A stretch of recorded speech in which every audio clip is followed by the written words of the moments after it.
We'll hear argument next in Case 17-1307, Obduskey versus McCarthy and Holthus. Mr. GEYSER. Thank you, Mr. Chief Justice, and may it please the Court. Non-judicial foreclosures are covered under the Fair Debt Collection Practices Act as a direct or indirect attempt to collect a consumer's debt. It is a direct attempt because the pre-foreclosure notices are indistinguishable from traditional dunning letters. It is an indirect attempt because the foreclosure process is designed by law to automatically sell the consumer's house to obtain payment on the consumer's debt. These conclusions follow directly from the Act's plain text, structure, purpose, and history. Respondent can only resist these conclusions by rewriting the statutory text, creating a huge loophole in the Act's scope, and eliminating the safeguards that Congress designed to protect consumers from debt collector mistakes and abuse, which occur all too often in the foreclosure context. We think that the easiest way to resolve this case is to focus directly on the pre-foreclosure notices. Those notices are quintessential FDCPA communications. They just so happen to arise in the foreclosure context. They state that there is a default on the debt. They state the amount of the debt owed. They state to whom the debt is owed. And critically, they state the consequence of failing to satisfy that debt. That message is unequivocal to any consumer who receives it. I think you have a pretty good argument if we look just at 15 U.S.C. 1692A6, which talks about regularly collects or attempts to collect directly or indirectly debts owed or due or asserted to be owed to due to another. At least you've got a reasonable argument under that provision. But the two provisions that seem to me to create a lot of problems for your position are 15 U.S.C. 1692A6, which creates a special definition of debt collector for a purpose that's not relevant here, and that refers to any business, the principal purpose of which is the enforcement of security interests. So if a business whose principal purpose is the enforcement of security interests fell within the prior definition, the all-purpose definition, there wouldn't be a reason for that provision. So I think you've got a tough time explaining that away. And your answer is that refers to repo activities. But then there's another provision that talks about what looks like repo activities in a lot more specific language. 1692F6, which talks about dispossession and disablement. So what's your answer to that? Well, Your Honor, I think these provisions actually reinforce our reading of the Act. What Congress did is it started with the main definition for debt collector, right, and then it proceeded and it expanded that definition. If you look at the language, it says this term also includes. Those are words of expansion. They're collecting people who otherwise don't fall within the main definition. So when we talk about traditional repo activity, we're talking about the type of person who is enforcing a security interest without directly or indirectly collecting a debt. It's only expanding it for purposes of 1692F6. Oh, exactly, Your Honor. But our point is that means that it's something less than that other than 1692F6. At least that's the most natural or a natural way to read it. We fully agree. Our point is that for someone who's enforcing a security interest but not also directly or indirectly collecting a debt, those people are only subject to that one subsection. And it's very clear what Congress had in mind precisely because of 1692F6. It talks about dispossessing or disabling property. That's talking about taking possession of property. It's not talking about demanding payment. It doesn't talk about selling assets to liquidate someone's debt. It's specifically focused on exactly the kind of activity that Congress would have had in mind for repo but somebody agents. Who's engaging in a non-judicial foreclosure is enforcing a security interest. And if they didn't, they appear to fall within that provision. And if Congress didn't want them to fall within that provision and only wanted to capture the repo guys, why wouldn't it use the more specific language that it used elsewhere when it was referring to the repo guys? I think if Congress wanted to exclude someone who's both enforcing a security interest and collecting a debt, it would have used one of the exclusions that follow the definition in 1692A6. There are 6 express exclusions. And if you look to the second sentence of A6, it shows exactly how Congress would have modeled that kind of exclusion. It would have said at the end, instead of ending at F, it would have ended at G. It would have said this term does not include anyone enforcing a security interest. And then it would have said, notwithstanding that exclusion, it does apply for purposes of this one subsection. That's exactly what Congress did in the middle sentence, the sandwich between the main definition and the additional one, when it wanted to exclude that type of activity. And to be absolutely clear, if you look to the context of the statute, it reinforces our reading. Congress included in 1692I a venue provision. This venue provision talks about actions to enforce an interest in real property securing a consumer's debt. That's a foreclosure action. That's the only way to read that language. And Congress described it as a legal action on a debt against a consumer. That provision only applies to someone who fits within the definition of a debt collector under the main definition. So it doesn't make any sense to read that section. It doesn't make any sense to read that section as limited to security enforcers when it only applies to people who might enforce security interests, but they're also collecting debts. But again, we think if you look just to the initial, the first part of the section, it talks about the main definition of a debt collector. And if you read the security enforcement provision to exclude people who otherwise qualify directly within that main definition, you're setting up these 2 sentences to conflict with each other. Mr. Geyser, I may be missing something here, so I'd appreciate your help. As I understand it, you think that first sentence in A6 is the main one and captures most debt collectors, but for some reason it doesn't capture the repo man who in the dead of night goes and just grabs my car. And for that we need the last sentence, right? That's right. All right, I'm following you so far. Great. But then when I go over to F6, which further illuminates that last sentence and talks about who's covered, it talks about the fellow who takes, the dead of night repo man you're talking about, or threatens to take a security interest. So there's that fellow. He's not just taking the stuff in the middle of the night. He's threatening to do it. He's talking to me. And I would have thought that fellow would have been captured by you reading the first sentence of A6. So that's rather convoluted and roundabout. But help me out. Why doesn't that disprove your thesis? Sure. Well, I don't think it disproves it for a few reasons. One is that 1692 F6 also applies to people who are debt collectors under the main definition. So it's possible that when you're looking at somebody who enforces a security interest without collecting a debt, that those are the people who typically are not communicating with the debtor. And there's certainly a large portion of repo activity or people who are changing locks on doors who want nothing to do with the debtor at all. They hope to never see them. The entire point is to show up in the dead of night, take their car, and return it to the creditor. Now, I think what's critical about F6, again, it does not talk about demanding payment. It doesn't talk about liquidating assets. And so if you think of the type of activity it's covering, it's not covering people who fall within the main definition. Many elegant words there. But what do we do about the word threatening? That was my question. Yeah. Well, again, two ways to handle it. One is that they may not be threatening to collect a debt. They may not be demanding payment. They may not be liquidating the asset. Well, the other is threaten to take a non-judicial action with respect to a security interest. That's what the statute says. So help me out with that language. That's where I need your I know you got something for me here. Sure. Well, it could be that they threaten to take the car when, in fact, they don't intend to take it at that time because they want to get paid. They want to tow the car back to the creditor, and they're hoping to keep it there so they can take it in time. But again, I think the most common application of the security enforcer definition will typically involve people who aren't communicating with the debtor. And remember, F6 also applies to someone who qualifies under the main definition.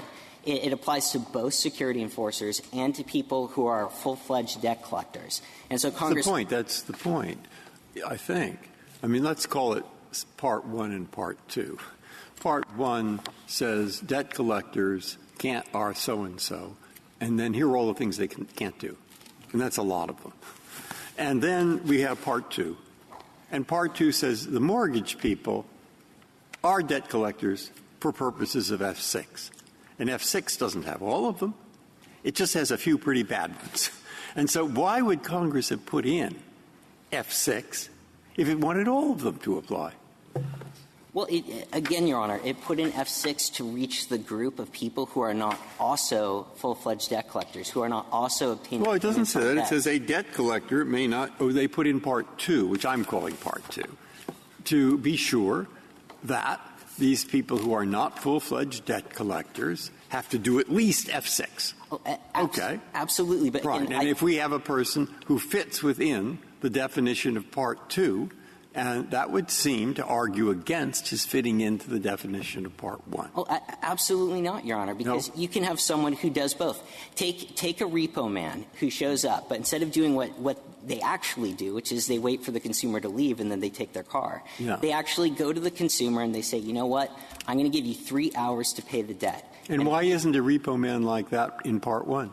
He is. And so, but that's exactly Or then who is in Part 2 but not in Part 1? The people in Part 2 are it's sort of like a Venn diagram. There are some people who collect debts without enforcing a security interest. There's some people who enforce security interest without collecting debts. Isn't the repo man doing that?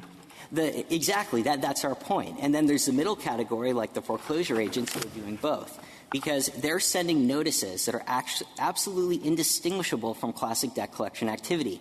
They're demanding payment on the debt.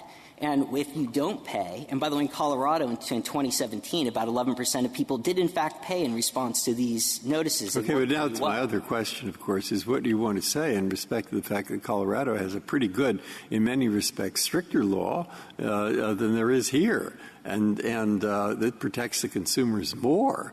And yet, I guess if we accept what you say, we'd have to say that Colorado law is illegal.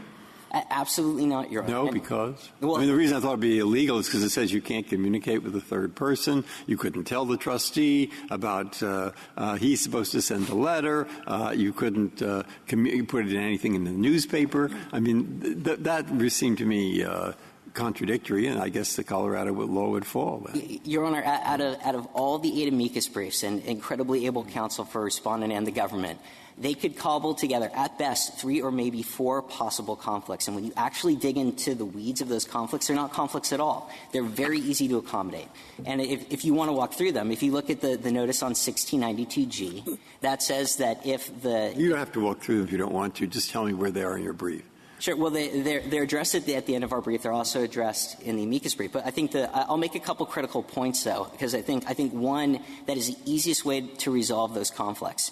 You can first obtain advance consent from the consumer to provide all necessary consents in the event of a foreclosure.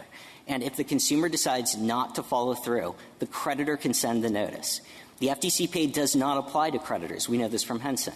It only applies to professional debt collectors. And there is absolutely nothing in the Colorado scheme that says that a foreclosure has to be run by a professional debt collector.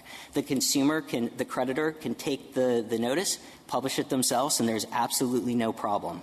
Mr. Geyser, I find this a difficult question. Going back to something that Justice Alito said, the reason I find it a difficult question is it seems to me that judicial foreclosures, non-judicial foreclosures, fall within both. These people are debt collectors under the language of the statute, and these people are enforcing security interests under the language of the statute.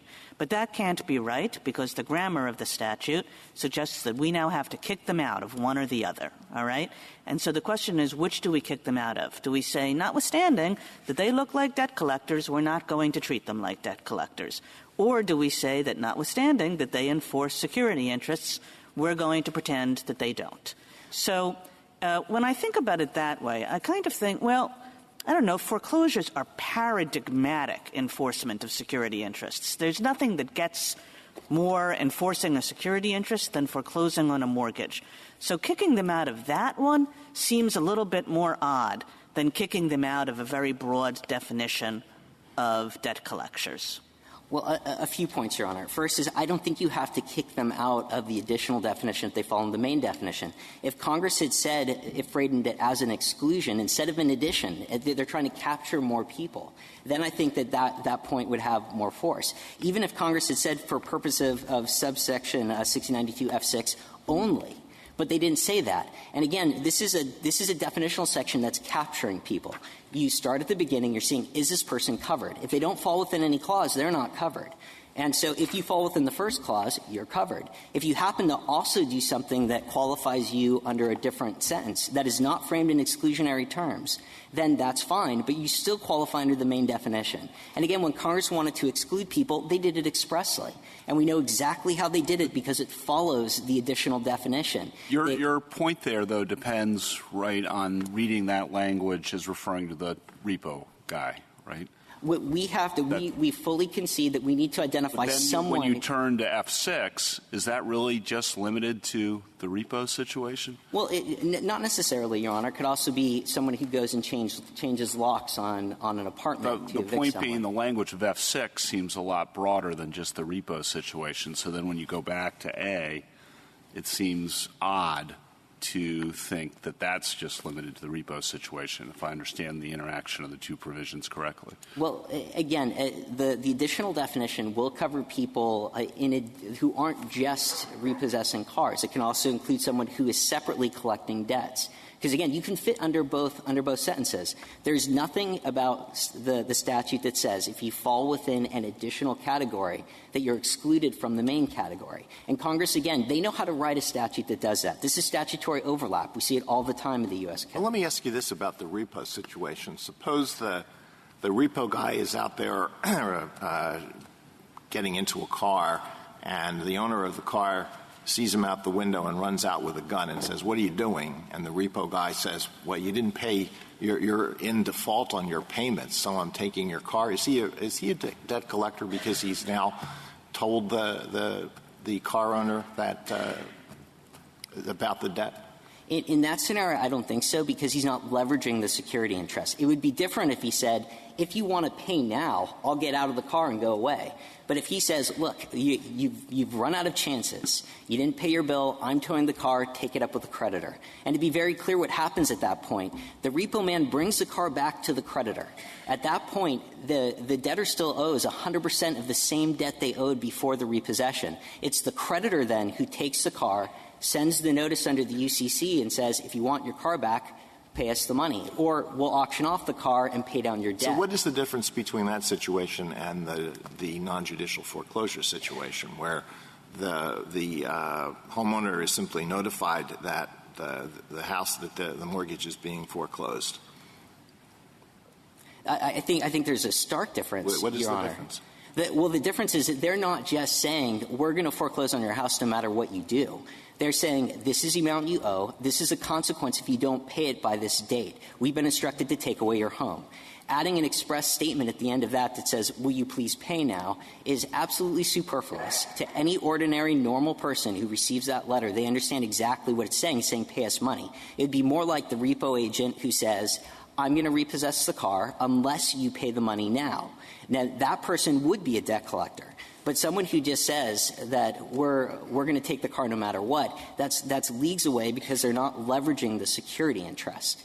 And again, if you look to the structure of the Act, it's very hard to understand how foreclosure activity does not fall within the main definition when there is a special section, 1692I, that talks directly about foreclosures. I have another question about your repo man example. You say we need that last sentence to capture him in A6. But why wouldn't he be captured by the first sentence in A6, too? Why isn't a repo man a classic debt collector under any definition, even the very broad ones you proffer for A6, first sentence? First, I don't think that's the most natural reading of it because you're focusing specifically on what each person in the process is doing. When the repo man, again, when he goes and takes the car in the middle of the night and returns it to the creditor, the principal purpose of his business using interstate commerce to collect a debt, whatever that first sentence says. The principal purpose is to enforce a security interest. When the repo man is done and he delivers the car to the creditor's lot, he has not obtained payment on the debt. And that's even under Respondent's definition. Why don't you lose then? Why isn't that just conceding away the case? If the repo man is not collecting a debt, he's just executing a security interest. Why is that really problematic for you, Mr. No, Your Honor. That proves that the additional definition that fits the repo man does not fall within the main definition. And again, I'm not talking about foreclosure agents because foreclosure agents aren't engaged strictly in repo activity. Again, they're sending notices. They're trying to induce payment. I'm just talking about the repo man. Just the repo man. First of all, first question, why doesn't he fall within the first sentence of A?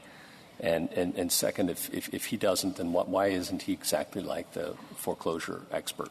Well, their conduct is completely different, which is also why they don't fall within the first sentence of A. If all they're doing is enforcing the security interest, they take the property and they bring it back to the creditor. But the result of that is to liquidate the debt. And I thought that your principal argument as to non-judicial foreclosures was that we should look to the real economic effect of this, which is to liquidate the debt. And just like a non-judicial foreclosure liquidates a debt, so too does repossession of the collateral do the exact same thing. It eventually might, Justice Kagan, but it doesn't when the repo man's job is over. And this is a really critical point. When the repo man brings the car back to the creditor, they have not yet sold the car. It's then up to the creditor to directly or indirectly seek payment. It seems as though when you get to the repo man, you're indulging in all these sort of hyper-technical distinctions, the same kind that you criticize Mr. SHANMUGAM for indulging in when it comes to non-judicial foreclosures. I mean, if you're going to get non-technical about it, you should carry through the non-technical, and then the repo man is in the same position as the non-judicial foreclosure person. Well, I don't think so, Your Honor. I don't think this is getting very technical. I think it's actually looking at the cues in the text for what Congress had in mind. We know from F6, 1692 F6, what Congress had in mind for people enforcing security interests, because that's the only provision that applies to them. And again, it talks about disabling property or dispossessing property, taking possession of it. That describes traditional repo activity to a T. Now, it doesn't describe separate activity of then taking that interest now that you have it. You have the car back, and then sending out a notice to the debtor and saying, if you don't pay, I'm going to sell the car. F6 also describes non-judicial foreclosures. It is enforcing a security interest. That's absolutely true, Your Honor, but... Right? But F6 does describe, by its terms, non-judicial foreclosures. As part of what a non-judicial foreclosure is, but it extends beyond that. Because unlike the repo man, the foreclosure agent is demanding payment. They're sending a notice, they're leveraging the security interest, trying to obtain payment, and they're the ones that are instructing the property to be sold. You're trying to explain why this third sentence is in there, and I understand that, and then drawing the distinction between repo and non-judicial foreclosures. But correct me if I'm wrong about this, the history of how this came about was there was debate about whether those who enforce security interests would be covered under debt collector or not. There were two polar positions, yes and no, and what Congress ended up with was something in between. Is that correct? Well, it is correct, but I would draw a different inference. And the something in between, though, is it's hard to just read that in between language as repo and not non-judicial foreclosure. Not at all, Your Honor. I think that's exactly what Congress had in mind. That's the heart of it for me. Well, let me try to convince you then, because I think what Congress did is the competing bill said either security enforcers weren't included at all, or it said they're included for everything. Yeah. So repo man also has to, even though they're not communicating with people normally, they have to state the correct amount of the debt and do everything else that the FDCPA requires. Now, the compromise that Congress struck is they recognize some people will enforce security interests without also collecting debts. And so they subjected them to a single subsection that describes that activity. I think it's quite telling that F6 does not talk about demanding payment. It doesn't talk about selling assets. And that is very different if you look to the type of regulations that apply in the foreclosure setting. And this is really key. When you have someone who is threatening to sell someone's house, and they're stating the wrong amount that's owed, or they're tacking on unauthorized charges, they make it very difficult for the homeowner to cure the debt, and they can make it very difficult to actually pay the amount they're owed. All the other substantive provisions apply to someone who's engaged in the foreclosure setting because they're actually sending letters that are leveraging the security interest to try to collect. And if they fail to collect, they're selling the house to obtain payment on the debt. And the guy with the tow truck is not selling the car. Again, excuse me, I've been having a huge problem with this entire case. Not on your position, but I was going to ask this of your adversary. I'm reading the language of the statute. It says, for the purposes of Section 1692F, it includes people who are enforcing. And the statement that 1692F starts with is a debt collector, period, may not use the unfair or unconscionable means to collect or attempt to collect any debt. It seems to say that a security person is a debt collector. And it says, without limiting the general applicability of the foregoing without limiting that people who enforce debts, security interests, the following conduct in addition is a violation of this section. I don't mean to help you, but I'm reading F, and it seems clearly to support your position. It's basically saying these are two additional bad ways that they can violate being a debt collector. It's not limiting it to those two ways. Your Honor, I don't even know what the repo argument was about in your brief. Well, the repo argument in our brief, and Your Honor, just to be... It's adding, it's also including, if there was ever any doubt, it's also including those people. It is, Your Honor, but just to be candid, though, it is also including them only for the one subsection of 69. But the one subsection seems to say any of these people can't do unfair practices. Exactly. And so, but the reason that we brought up the repo example in our brief is to show that there is an entire industry that clearly qualifies under the additional definition without directly that's fine, collecting but debts. what's really at issue is the unfair practices. These people who enforce security interests cannot collect or attempt to collect any debt unfairly. That's the first sentence. And without limiting that general sentence, these two additional things are considered unfair practices. I think that's correct, Your Honor. And if I could reserve the balance. So tell me the counter. Well, sure. Why are they arguing that other unfair practices are not actionable when that sentence says it is, to my mind? Yeah, well, what am I missing there? Well, yeah, I don't think you're missing anything. I think the easiest way to read the statute is to start at the beginning and to see that if you qualify under the main definition, there's nothing that excludes you from the Act. And the fact that Congress used clear words of inclusion to capture certain people who don't fit within the main definition, it doesn't justify excluding those people from that first sentence. If I could. Thank you, counsel. Mr. Shanmugam. Thank you, Mr. Chief Justice, and may it please the Court. When a law firm sends a notice to a state official initiating the state's non-judicial foreclosure process, and when the law firm is seeking only to enforce its client's security interest, it does not engage in debt collection within the meaning of... Sorry, you started that statement with when you send a letter to a state official.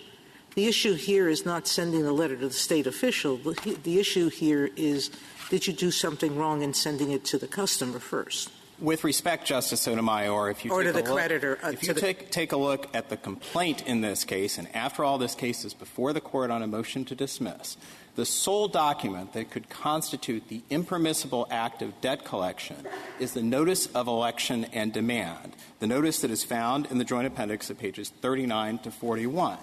That is the notice that under Colorado law is required to initiate the non-judicial foreclosure process. Now, to be sure, that notice requires disclosure of the amount, the principal amount that is owed on the mortgage, and it also requires disclosure of the identity of the holder of the note. But beyond that, that is not a notice that is even directed at the consumer. Now, to be sure, there are in the record in this case other documents that were sent to the consumer. But even with regard to those documents as well either initiate the process or are incidental to the initiation of the process, and critically, they contain no demand for payment. And the very fact of the initiation of a foreclosure process is that it ordinarily represents a decision on the part of the creditor to stop seeking payment and instead to pursue an alternative remedy. No, but in most cases, well, maybe I'm wrong. I'm just assuming in most cases that if you start the foreclosure process and the debtor comes in and says, okay, I see you're serious about this, and it either rearranges the financing or pays the debt, that's the purpose, right? The banks don't want to own houses. They want to be paid. And the reason they go to foreclosure is to get payment of the debt. From the perspective of a creditor, Mr. Chief Justice, it is certainly true, and it also happens to accord with common sense, that the creditor would like to be made whole. There are, of course, two means by which a creditor can be made whole. The first is to obtain payment from the debtor, and the second is the alternative, the last resort, to enforce a security interest.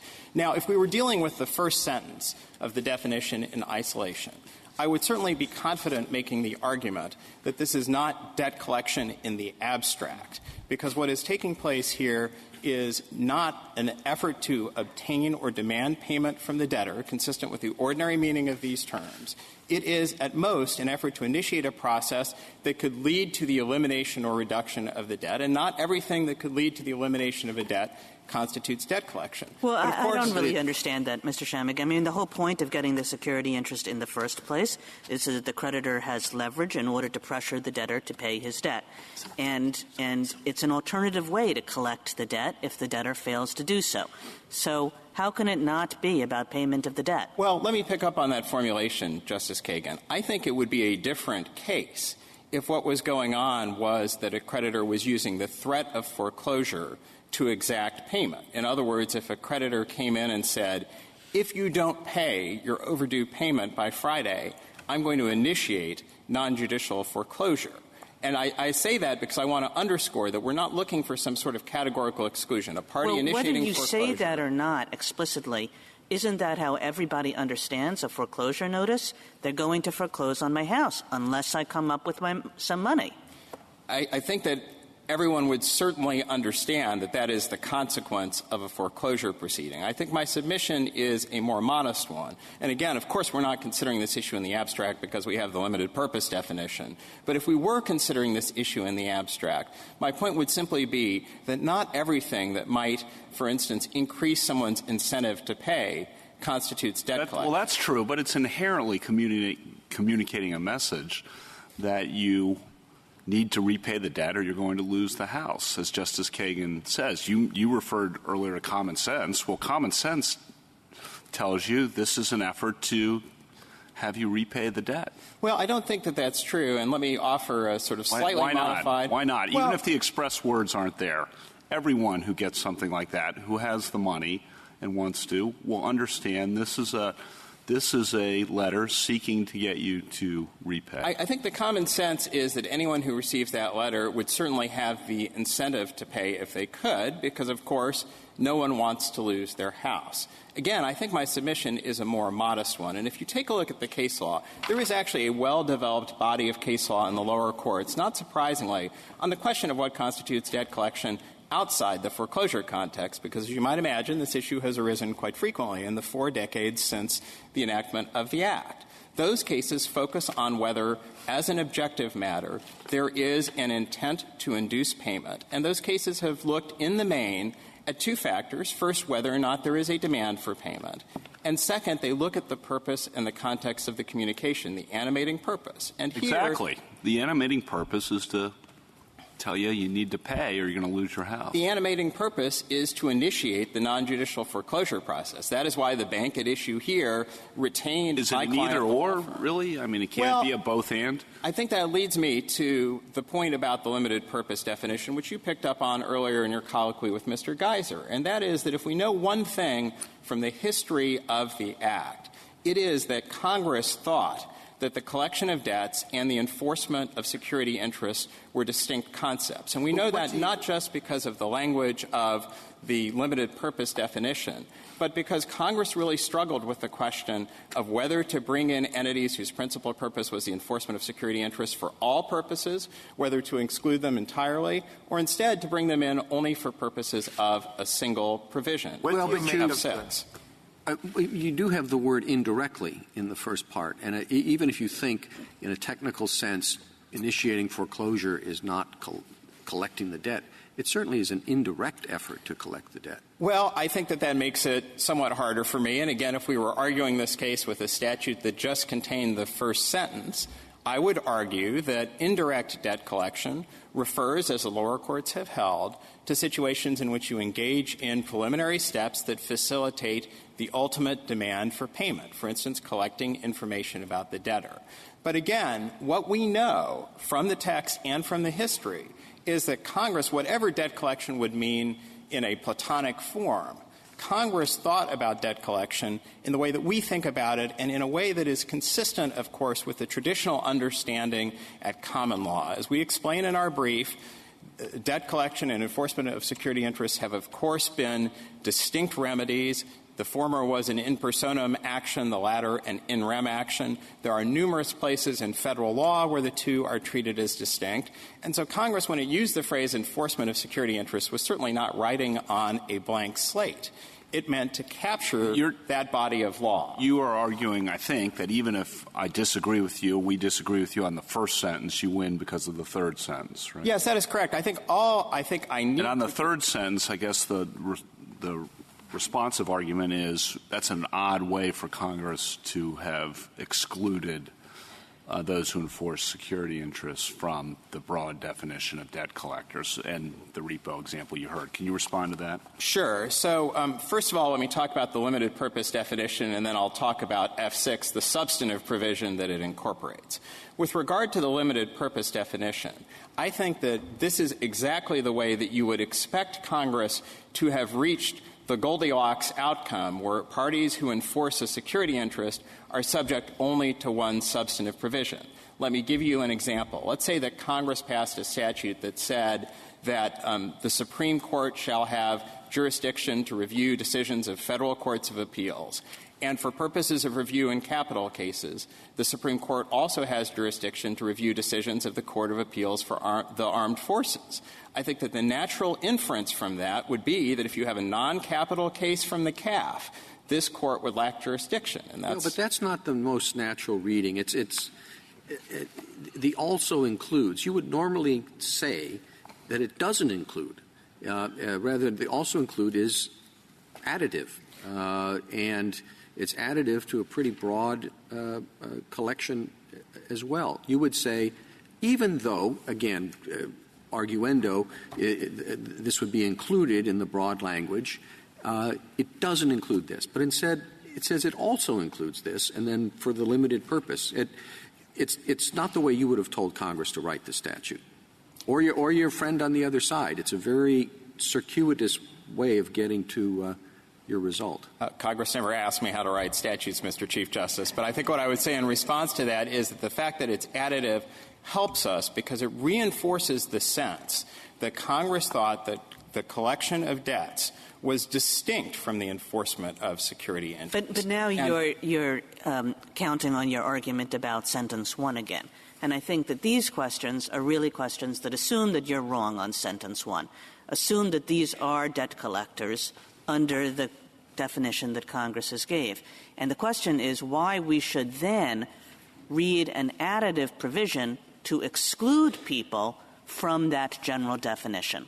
So I think first I would say that I don't think that you could say that debt collection is unambiguously so expansive as to cover this situation. Well, I guess I want to make you assume that. But if you do presume that for purposes of this question, I think what I would say is that Congress still viewed enforcement of security interests as distinct. And what I would say with regard to the fallback definition is that it can't be narrowed to this almost impossibly small category of security interest enforcers to which my friend Mr. GEYSER refers. First, I don't think he disputes the proposition that what we were doing in this case was the enforcement of a security interest. In other words, I don't think he takes a narrower view of the meaning of that well-established concept.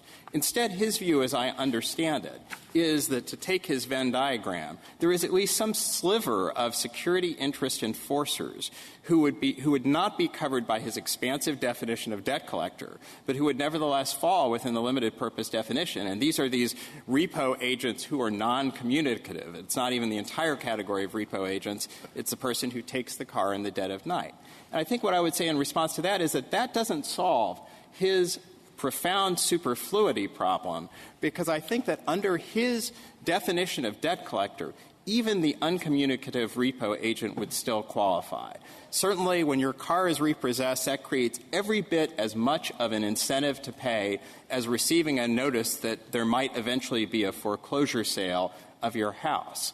And I think what is more, I think it also potentially could lead in much the same way to the creditor being made whole. And so I think one thing about Petitioner's submission here is that Petitioner doesn't offer some alternative definition for debt collection. I think that their position really is that anything that creates an incentive to pay would qualify. And I would respectfully submit that that goes further than the well-established body of case law to which I referred on the subject of what constitutes debt collection, and it would also sweep in a range of innocuous communications, as we explain in our brief. On the third sentence, I think what you're saying, but tell me if I'm wrong, is that even if we disagree with you on the first sentence, a necessary premise of the third sentence is that Congress, notwithstanding the broad language of the first sentence, must have thought that enforcement of security interests should be distinct from debt collection. I think that's right. And let me point to one more textual cue that hopefully will be helpful to the Court in that regard. When Congress is talking about this issue in 1692A6, it's talking about it in terms of the definition of debt collector. And as we explain in our brief, in order to be liable under the provision at issue here and really most of the provisions in the Act, you have to both be a debt collector and engaged in debt collection. And I think in this definition of debt collector, Congress sets up a contradistinction between, on the one hand, an entity whose principal purpose, and it has to be the principal purpose, is the collection of debts, and an entity whose principal purpose, again, the principal purpose, is the enforcement of security interests. And again, that's another textual cue that suggests that this is an either-or proposition, that Congress thought, again, whatever the meaning of debt collection in the abstract, that these were distinct concepts. After all, if you take a look at the earlier bills, which we quote, I think, at page 25 of our brief, Congress uses that distinction throughout all of these bills. Congress is thinking about bringing in entities whose principal purpose is debt collection or the enforcement of security interests into the full ambit of the Act. Now, let me say just a word about F6, because I promised I was going to say something about that. That is the substantive provision that is incorporated and that applies to these limited purpose security interest enforcers. I think it's frankly a little bit unclear what that provision reaches exactly, and I think it's frankly a little bit unclear whether that provision reaches foreclosure proceedings. I think that there's a pretty good argument that it does in a fairly limited way, and no one's arguing that it would apply to the foreclosure proceedings at issue here. But if that provision were somehow, again, read to apply only to the uncommunicative repo agent, which, again, I thought was Mr. GEYSER's submission, then you would have expected Congress to have used narrower language in the limited purpose definition as well. But instead, again, Congress referred generically to the enforcement of security interests. And, Justice Sotomayor, in response to the concern that you raised at the end of Mr. GEYSER's argument, I think what I would say is first that, again, the limited purpose definition refers specifically to F6, and to the extent that that prefatory language speaks about debt collection, I think that just reflects the reality that F6 applies not just to entities that are subject to the limited purpose definition, but also, of course, to debt collectors who qualify under the broader definition. I think the other statutory provision that I would just say a word about is the venue provision, because that's the provision that Mr. GEYSER cited during his argument. And with regard to that provision, I think we would recognize that that provision establishes a federal venue for at least certain judicial foreclosure actions. We certainly don't dispute that subsection 1 of that provision applies to judicial foreclosure. But, of course, as we note in our brief, judicial foreclosures are different from non-judicial foreclosures. This case only presents a question concerning non-judicial foreclosures. One of the characteristic features of a judicial foreclosure is the ability to seek a deficiency judgment, and where a party seeks a deficiency judgment in the context of a judicial foreclosure proceeding, we would concede that it is essentially demanding payment and therefore would qualify as a debt collector, just as a party initiating a non-judicial foreclosure would if they in fact accompanied that with a demand for payment. And that just underscores the fact that all we're asking this Court to do is essentially to say that the general test for debt collection would apply in this context such that if there were a demand for payment, there would be debt collection and the provisions. It is a bit strange to think that Congress intended to cover judicial foreclosures where a judge is supervising the process, but not when it's a non-judge supervised process. It's counterintuitive. Well, I think more damage, I think, can be done in a non-judicial foreclosure because there is no judge there to protect or review what's occurring. I'm not sure. Well, you seem to argue that because Congress knew that non-judicial foreclosures were set forth in very particular ways, but they also knew judicial foreclosures are. I think, Justice Sotomayor, that what I would say about that is that it wasn't so much that Congress was seeking to cover judicial foreclosures as that it was seeking to cover situations in which you're seeking payment. And a judicial foreclosure, as you will be well aware, is more like a typical lawsuit where a party is effectively bringing an in personam action, as is ordinarily the case, or at least often the case, against the debtor, and in the context of that, seeking payment. That's really no different from... That's the problem with non-judicial foreclosure. There's no way to ignore that you take the property to sell it to pay off a part or the whole of the debt. And I certainly am not here to dispute that reality. I think I would say two things about non-judicial foreclosures in my short time left. The first is that even non-judicial foreclosures provide considerable protections to debtors, and I think so do foreclosure actions. Well, that is correct, but I do think that non-judicial foreclosures and Colorado's scheme is distinct in some ways but characteristic in others, do require notice to be provided to debtors. They do often provide at least some judicial mechanism for instance, a determination of whether or not a party is in default or a review after a sale, and there are certainly opportunities to void sales. It doesn't help you review after sales if you've lost your home.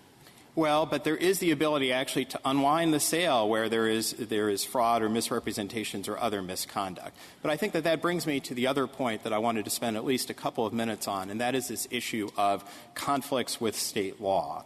We point in our brief to a number of very specific conflicts that would arise if Petitioner's interpretation were adopted. And with respect to my friend, Mr. GEYSER, while he suggested that you should look at his briefs, if you take a look at the relevant section of his reply brief, pages 20 to 21, he doesn't deny any of the specific conflicts, the conflicts between the notice provisions and the limitations on communications, the fact that Colorado law provides a mechanism for verification, whereas, in fact, the FDCPA provides a quite different mechanism for verification. Instead, his submission is that, there are other ways of dealing with this. A party could consent. A court could issue an order. And as we explain in our brief, those are not sufficient remedies for the situation because consent cannot be provided ex ante to a debt collector and because most of the requirements at issue come from state statutes and not from judicial actions. And thank you. We would ask that the judgment be affirmed. Mr. Bond. Mr. Chief Justice, and may it please the Court. In the FDCPA, Congress made a considered compromise judgment to treat security interest enforcers as debt collectors for a single subsection of the Act and not for the remainder, including the provisions at issue here. Petitioner's contrary position would nullify that congressional judgment by extending all of the Act's provisions to all security interest enforcers. And his answer to that is this increasingly narrowed category that seems reverse-engineered to pick up only a subset of repossession agents, which he says saves the provision from superfluity. That argument fails for two fundamental reasons. First and foremost, it's not what the statute says, and it's a highly unnatural way to read the text if that's what Congress is trying to do. Congress used a well-understood, familiar term, enforcement of security interests, which I think Petitioner concedes in his reply brief and this morning that text does not naturally track this subset of repossession agents. So if Congress were really trying to do what Petitioner suggests of just tacking on this small sliver of repossession agents, it's a highly unnatural way to go about it. If instead, as we submit, Congress was trying to preserve the existing distinction between enforcing security interests and debt collection and the practical difference between those two, because when you enforce a security interest, you're not asking the debtor to do anything. If Congress was trying to treat those two things separately, you would expect it to write a statute along these lines. Not really. I mean, this is a pretty unnatural way to do that, too. So the language undoubtedly could be clearer, but I think what comes from the text is that Congress referred to enforcement of security interests as a distinct concept. But just so I understand the nature of your argument, I mean, you could be saying, look, foreclosure proceedings don't fall within the general purpose definition. They only fall within the limited purpose definition. Or you could be saying, oh, gosh, we have a funny statute here. They fit within both, and now we have to figure out what to make of that. So which argument are you making? So I think the argument that we're making is that Congress chose to treat these two things separately. No, but you're not answering my question. Take just if you have the general purpose provision itself, do you only – that's the only thing that the statute says. Would foreclosure proceedings fit or not? I think it's a very difficult question because you wouldn't have text that speaks directly to it, and what you would look at with just that definition is the context, including the historical definition or the historical distinction and the practical difference between them. So the question you would ask is when Congress used the phrase debt collection or collection of any debt, did it mean to preserve that distinction or sweep it aside and bring in all of Article 9 of the UCC and state foreclosure law? It didn't use that language, though, and it seems significant language on the first step of Justice Kagan's question. It said indirectly. And when you're talking about collecting a debt indirectly, well, what are other examples of collecting the debt indirectly that would be better examples than foreclosing on the mortgage? So I think indirect debt collection would encompass things like publishing notice that's not directed to the debtor but intended to shame the debtor into paying, or trying to garnish his wages informally by going to the employer. There are other things in that category, but at the end of the day, we're not here to argue about which reading of that first sentence is better. We think each side has a plausible reading of that first sentence, but at the end of the day, the second sentence tells you how Congress viewed these, and it chose to regulate security interest enforcers separately. And I think the second fundamental problem with using repo to save this from superfluity is that it doesn't actually do that. As Mr. SHANMUGAM was explaining and some of the questions pointed out, repossession or even this narrowed subset of repossession would constitute debt collection under Petitioner's own broad reading of that indirect clause. The whole point of repossession is to take property to satisfy a debt, and when you take someone's property— I'm sorry, he doesn't, because he says the creditor doesn't care, the repro man doesn't care about the debt. He gets paid for taking the car. And if the creditor gets the car, the creditor is exempted from the act because he's legally entitled for his debt not covered by the act to sell it. So I'm not sure how you're right. The repro man is not looking for the guy to sell, and I think even Mr. Shanahan said that if the repro guy said, I will wait to 3 hours, if you pay your debt, I won't take your car, that he could in fact be a debt collector. So we agree on the last point. We agree that if you engage in security interest enforcement but then go further and make threats or demand payment, then that's debt collection. We agree with that much. But what I think is not correct is the idea that repossession is fundamentally different. If you're taking property to be used to satisfy a debt, it doesn't matter whether you sell it or indeed whether anyone sells it. If Jones lends Smith $100 and then Smith can't pay and then Jones says, well, I'll take your watch, that's debt collection whether Jones keeps the watch for 80 years or sells it the next day. The sale doesn't make a difference. And more importantly, to the other aspect of debt collection that Petitioner highlights, the incentives that are created or the message that's sent, surely with repossession, that would fall within his general definition as well. The tow truck sends a powerful message that if you don't pay, you're not getting your car back. So I think the consumer or the debtor in Petitioner's view would equally get that message that we must repay if I want my property back. So on Petitioner's view, there's no purpose at all for this second definition. I'd like to touch on a few of the— Let's ask you one question on what you mean. Imagine we have a person just like this one. He's trying to enforce a securities interest, and he doesn't ask for any deficiency payment.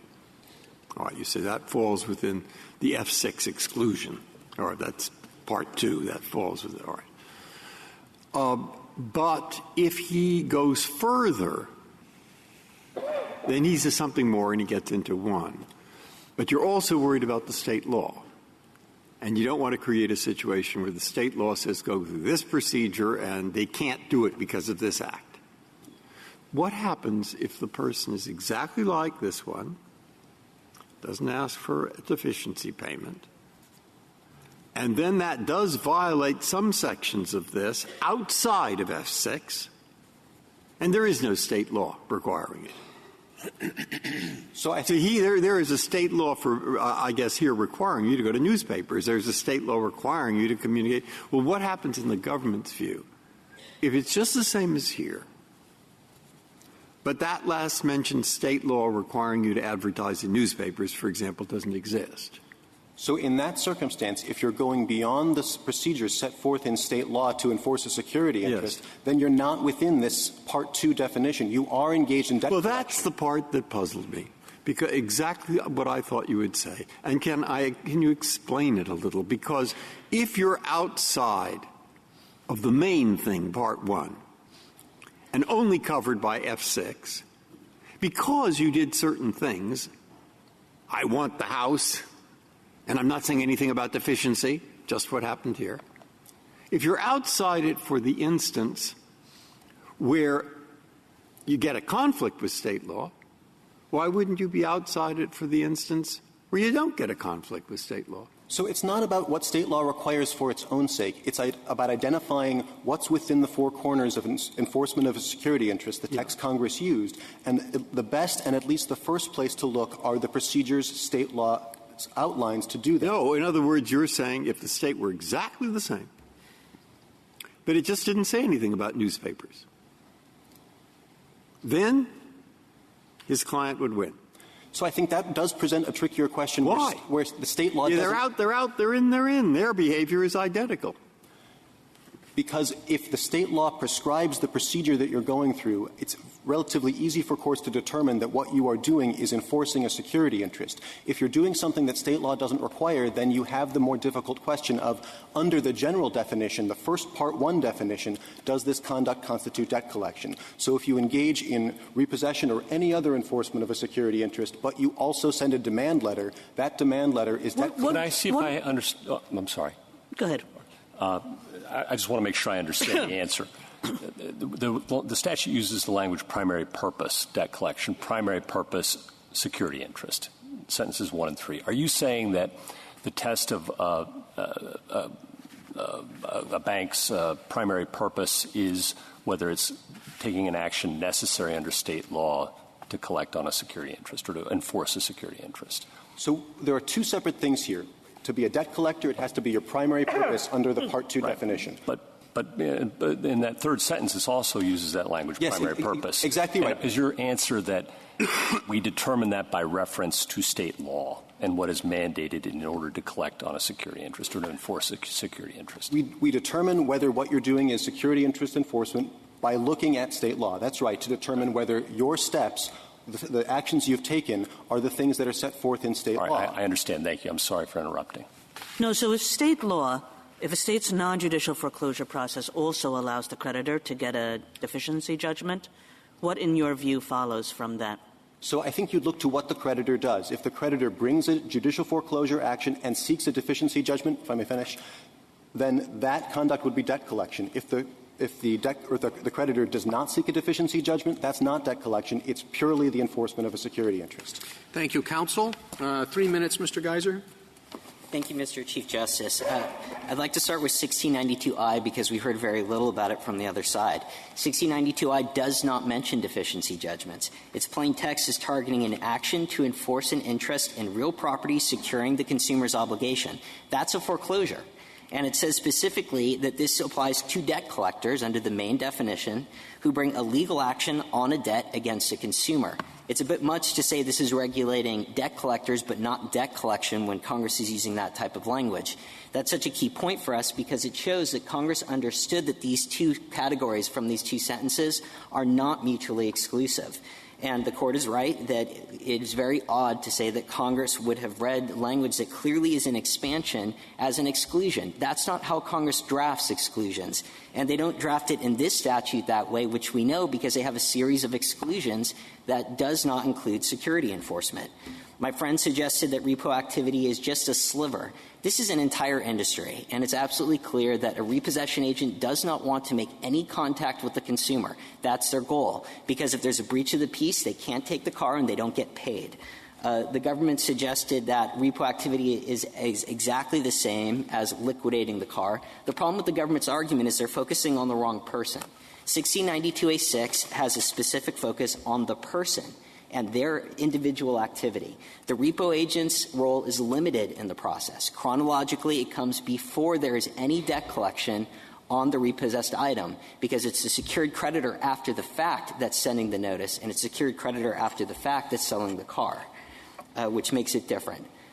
For the conflicts issue with state law, the conflicts here are not nearly, and first of all, there aren't actual conflicts. They're not nearly as jarring as this Court has adequately dealt with in Hines versus Jenkins when you have an entire state court procedure and state court rules.